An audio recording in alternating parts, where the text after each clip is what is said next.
ఇప్పుడు ఈ సమాజం ఎట్లా ఉన్నదంటే అమ్మా, నువ్వు 10 సార్లు ఒక వ్యక్తికి అన్నం పెట్టు, ప్రశాంతంగా కడుపు నిండుగా మా శశి అన్నం పెట్టింది అని చెప్పి అంటారు. 11వసారి పెట్టలేదు చూసావా, ఆ 11వసారి పెట్టకపోతేనే అన్నం పెట్టలేదు అది ఇది అని చెప్పి 100 మందికి స్ప్రెడ్ చేస్తారు. నువ్వు 10 సార్లు, అంతకుముందు నువ్వు 10 సార్లు పెట్టింది ఎవరు? చాలా రూమర్స్ కూడా వస్తున్నాయి. నా ఫ్రెండ్సే ఏం చేస్తున్నారు ఇప్పుడు చెప్పిన ఫ్రెండ్సే, అదేం ఫ్యాషన్ షోకి వెళ్ళింది, అదే పెద్ద టైటిల్ విన్ కొట్టేసిందా, అదే పెద్ద ఏదో మిస్ వరల్డ్ కొట్టినట్టు ఫీల్ అయిపోతున్నారు, మా ఆఫ్టర్ మిస్ ఇండియానే కదా అది ఇది చాలా స్ప్రెడ్ చేశారు. నా దగ్గరకు కూడా వచ్చాయి. సో మా మెంటర్ నాకు సపోర్ట్ చేసిన ఆమెను కూడా వాళ్ళు ఇదేం మిస్ ఇండియా ఇదేం మిస్ ఇండియా అని చాలా నెగిటివ్ చేస్తున్నారు. సో చేసేటప్పుడు కూడా నేను లైట్ తీసుకున్న, ఫోన్లే నాకులాగా అయ్యి చూపించండి తర్వాత మాట్లాడండి అనే ఒక మాటతో నేను క్లోజ్ చేశాను. ఇంకేం మాట్లాడలే. సో ఇదే నా ఫ్రెండ్షిప్ కి ఇచ్చిన వాల్యూ. నీకు ఇక్కడ కూడా ఇంకో మాట చెప్పాలనిపిస్తుంది నాకు. సమాజంలో మనం వెళ్తుంటే చాలా మంది మొరుగుతారు కుక్కలు. అవును, నిజంగా ఇన్ని రోజులు నా దగ్గర ఉండి, నా దగ్గర ఒకే దగ్గర ఒకే రూమ్ లో ఉండి పడుకోవడం గానీ, తినడం గానీ, చేయడం గానీ, ఎక్కడికైనా మార్నింగ్ లేచి షాపింగ్కి వెళ్ళాలన్నా మేమే దగ్గర ఉండి వెళ్ళేటోళ్ళం. అటువంటి ఫ్రెండ్స్ మీ ఈ రోజు నాకే ఇంత ఇది చేసి ఇంత నెగిటివ్ చేసేస్తున్నారు, ఇంత ఇచ్చేస్తున్నారు, మన వెనకతలు మనకే గోతులు తీసి సో ఇంత నెగిటివ్ స్ప్రెడ్ చేస్తున్నారు చూడు. సో నేనైతే చాలా చాలా బాధపడుతున్నాను. బాధపడకు, ఎందుకు, ఏం పర్లేదు, వీళ్ళు ఇలాంటి వాళ్ళ అని తెలిసింది నీకు. అవును నిజంగా. అవునా కదా, లేదంటే ఇంకా గుడ్డిగా నువ్వు ఎక్కువ నమ్మేస్తావు. నేను ఎవరైనా ఇప్పుడు న్యూ జాయినింగ్ లో ఎవరైనా ఒక ఫ్రెండ్ నాకు పరిచయం అయిందంటే నేను ఈజీగా కనెక్ట్ అయిపోతా, మంచిగా రిసీవ్ చేసుకుంటా. ఎంతమంది వచ్చినా నా వాళ్ళనే ఫీల్ అయిపోతాను తప్ప నేను వాళ్ళ దగ్గర సెల్ఫీస్ ఇది ఎవరు. ముందు ఎమోషన్స్ ని స్ట్రాంగ్ చేసుకో, ఎమోషనల్ గా కనెక్ట్ అవ్వకు. తర్వాత నీ గోల్స్ పక్క వెళ్ళిపోతే నా పర్సనల్స్ అన్ని చెప్పుకునేదాన్ని, నా అన్ని చెప్పుకొని అన్ని ఇచ్చేసి ఈ రోజు నిన్నే గోతులో పడేసేటట్టు అయిపోతున్నా చేస్తున్నారు వాళ్ళు.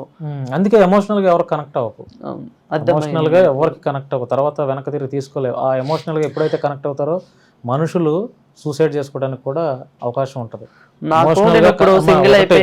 ఒకటి, ఈ రోజుల్లో డబ్బు అనేది చాలా అవసరం ప్రతి మనిషికి. డబ్బు లేకపోతే ఏ బంధం లేదు. అది తల్లిదండ్రుల బంధమైనా, భార్యాభర్తల బంధమైనా అంతా డబ్బు దగ్గరే గొడవలు జరుగుతున్నాయి. నువ్వు ఒక వే ఎంచుకున్నావు, ఒక డ్రీమ్ ఉంది నీ మైండ్లో, ఒక గోల్ కోసం కష్టపడుతున్నావు.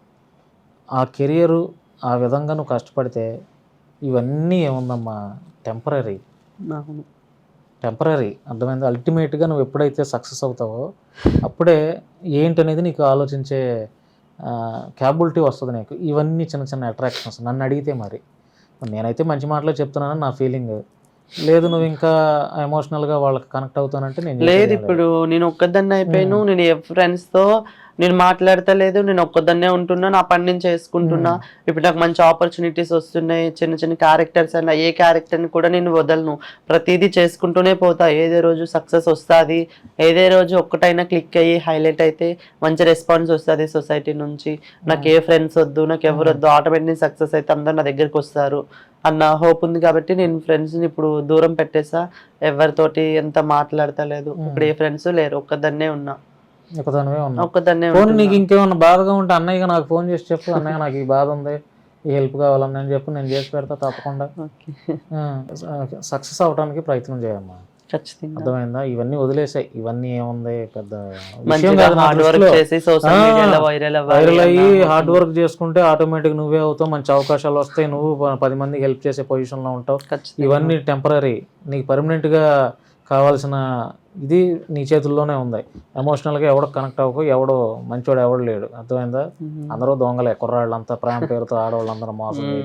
నేను దెబ్బతిన్నాను కాబట్టి, దెబ్బతిన్నా కూడా నువ్వు ఇంకా ఎమోషనల్ కనెక్ట్ అయితే మరి చేసేది లేదు. ఇప్పుడు అంత ఇంట్రెస్ట్ లేదు బ్రో. నేను నా సక్సెస్ కొట్టాలి, నేను నా గోల్స్ రీచ్ అవ్వాలి. So 1 year 2 year 3 year time పట్టినా పర్లేదు, నాకు మంచి పేరు రావాలి, నేను ఒక ప్లాట్ఫామ్ పైన నిల్చొని. So happy. కష్టపడతా, ఒక 2-3 years టైం పెట్టినా పర్లేదు, కష్టపడాలి.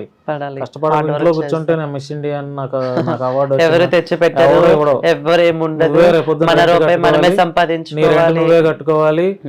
ఇంట్లో డబ్బులు లేవు, దానికి ఫోన్ చేసి అడిగినా సరే ఎవరు. అదే నేనైతే మొన్న దగ్గర ఎంత ఉంటే అంత పెట్టేసి అటువంటి ఫ్రెండ్స్ ఉన్నారు. సో ఇప్పుడు నేను అడిగినా నాకు ఎవరు. సో అలా అయిపోయింది. అంటే రూపాయి అయినా కూడా విలువ గల వాళ్ళ కోసం ఖర్చు పెట్టాలమ్మా. వర్తబుల్ క్యాండిడేట్స్ అంటారు చూసావా, మనం ₹1 ఖర్చు పెడుతున్నా కూడా అవును, అది వాళ్ళు మనకి ఖర్చు విలువ గల పెట్టేటప్పుడు. వాళ్ళ కోసం ఖర్చు పెడితే బాగుంటుంది, అది తిరిగి వస్తుంది. అది తిరిగి రాకపోయినా అర్థం చేసుకుంటారు, అదే మన కోసం ఖర్చు పెట్టారు అని చెప్పి. ఎవరికి పడితే వాళ్ళు ఖర్చు పెడితే కూడా అది వర్తబుల్ ఉండదు. అవును. ఫైనల్గా ఏమైనా చెప్పాలనుకుంటున్నావా సొసైటీకి కానీ, లేకపోతే సమాజానికి? సొసైటీకి అదే transgenders సోషల్ కావచ్చు. మీడియాలోనో ట్రాన్స్జెండర్ కి కొంచెం రెస్పెక్ట్ ఇవ్వండి. సో ఉంటారు, టైప్ ఆఫ్ ట్రాన్స్జెండర్స్ ఉంటారు, ఎవరి బిహేవియర్ వాళ్ళకి ఉంటుంది. సో అలా అని అందరినీ నెగిటివ్ చేసేయవద్దు. ఒకలో ఇద్దరు వల్ల తప్పు జరిగి ఉండొచ్చు, సో దాని ఎఫర్ట్ అందరికి కమ్యూనిటీకి పడిపోయిద్ది. సో అలాగే అందరినీ నెగిటివ్ చేసేయద్దు. సో వాళ్ళకి కొంచెం రెస్పెక్ట్ ఇవ్వండి. అలాగే నాకు కూడా కొంచెం సపోర్ట్ చేయండి సోషల్ మీడియా నుంచి అయినా దేని నుంచి అయినా నాకు మంచి ఆపర్చునిటీస్ వచ్చేటట్టు మీ ససి టీవీ నుంచి తప్పకుండా ఒక ఆపర్చునిటీ అయినా వచ్చేటట్టు, ఇప్పుడు బాగానే ఒక ఆపర్చునిటీ ఇచ్చినట్టు. సో అలానే నాకు మంచి ఆపర్చునిటీస్ రావాలి, నేను మంచి సక్సెస్ కొట్టి మళ్ళీ నేను మీ ముందుకు రావాలి. నాకు మంచి సపోర్ట్ ఇవ్వండి అందరికీ. థ్యాంక్ యూ అమ్మా, థ్యాంక్ యూ. సో నువ్వు అనుకున్న డ్రీమ్స్ మీద ఫోకస్ పెట్టు.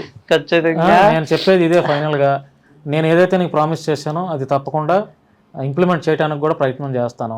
ఓకే, డెఫినెట్లీ అది నువ్వు ఎక్కడున్నా కూడా అమ్మా వచ్చిందమ్మా మనం స్టార్ట్ చేస్తున్నామని నీకు ఇంటిమేషన్ ఇస్తా. అదే కాకుండా ఈ లోపు నాకు తెలిసిన ఏ అవకాశాలు ఉన్నా కూడా నీకు చెప్తా. ఓకేనా? ఏ ప్రోగ్రామ్స్ ఉన్నా కూడా నా సైడ్ నుంచి నీకు అది అవకాశాలు ఇప్పించే ప్రయత్నం కూడా చేస్తా. నువ్వు మాత్రం నీతి తప్పకు. ఏంటి, నువ్వు ఒక డ్రీమ్ ఉంది, ఆ డ్రీమ్ మీద పని చేయి. వరకు ఇదైతే ఉందో వాటికి దూరంగా ఉండు, సాధ్యమైనంత వరకు ఆల్కహాల్ కూడా దూరంగా ఉండు. అంటే ఒక అన్నయ్యగా చెప్తున్నా, నీ నిజంగా తోడబుట్టిన అన్నయ్య ఎట్లయితే మంచి చెడు చెప్తారో నేను అలా చెప్తున్నా నీకు. అర్థమైందా? జాగ్రత్తగా ఉండు. నీకు ఎప్పుడు ఏ హెల్ప్ కావాలన్నా నన్ను అడుగు, డెఫినెట్లీ చేస్తా. మిగతా వాళ్ళలాగా ఏదో ఇంటర్వ్యూలోకి చెప్పి ఇట్లాంటి ఈ మాటలు ఉండవు మన దగ్గర. మాట అన్నాను అంటే ఇది 100% చేతలు కూడా ఉంటేనే నేను ఆ మాట అంట. ఓకేనా? జాగ్రత్త, కెరీర్ మీద ఫోకస్ పెట్టు, నలుగురికి ఉపయోగపడేలాగా ఉండు, నలుగురు సహాయం చేయి. ఓకేనా? థ్యాంక్ యూ అమ్మా. Thank you so much bro. Thank you. So ఇది ఫ్రెండ్స్, శశికుమార్ నుంచి శశిరేఖగా మారినటువంటి ఒక ట్రాన్స్జెండర్ అమ్మాయి. మంచి విషయాలు మాట్లాడించే ప్రయత్నం చేశాను. సపోర్ట్ చేయండి. సమాజంలో ట్రాన్స్జెండర్లు కూడా మనలాగా మనుషులే, అందరూ మనుషులే. వాళ్ళని మంచి వాళ్ళుగా గుర్తించండి. ఎవరో ఇద్దరు ముగ్గురు చేసే వెధవ పనులకి ట్రాన్స్జెండర్ కమ్యూనిటీ మొత్తాన్ని అనాల్సిన అవసరం లేదు. అమ్మాయి కూడా చాలా మంచి డ్రీమ్ పెట్టుకుంది, ఆ డ్రీమ్ కోసం పనిచేస్తుంది, కష్టపడుతుంది. కుదిరితే సపోర్ట్ చేయండి, సపోర్ట్ చేద్దాం ఫ్రెండ్స్. సో అమ్మా శశిరేఖ, నీకు నా నుంచి, మా శశి టీవీ నుంచి చిన్న షాల్ ప్రజెంటేషన్. అంటే ఇది నీకు గౌరవంగా, ఎందుకంటే నువ్వు ఇంకా గోల్స్ ఉన్నాయి కాబట్టి ఆ గోల్స్ని ఫుల్ఫిల్ చేసుకోవాలి, కష్టపడాలి, ఇంకా మంచి పొజిషన్లో ఉండాలని ఒక అన్నయ్యగా ఏదో చిన్న గౌరవంతో కూడినటువంటి చిన్న సన్మానం అమ్మా నీకు. Thank you so much. అంటే ఇంకా నువ్వు సాధించాలని, నువ్వు సాధించింది ఏం లేదు, ఇంకా సాధించాలని. Thank you Sasi TV, thank you so much. బాగానే ఉన్నాయా? నాకు ఇంత రెస్పెక్ట్ ఇచ్చి నాకు సన్మానం చేసినందుకు చాలా హ్యాపీ. చాలా థ్యాంక్ యూ అమ్మా, థ్యాంక్ యూ. ఇంకా కష్టపడాలి నువ్వు. ఓకేనా? వచ్చిందా? మళ్ళీ ఇంకొక ఇంటర్వ్యూతో మీ ఛానల్కి వస్తా. ఖచ్చితంగా. ఓకేనా?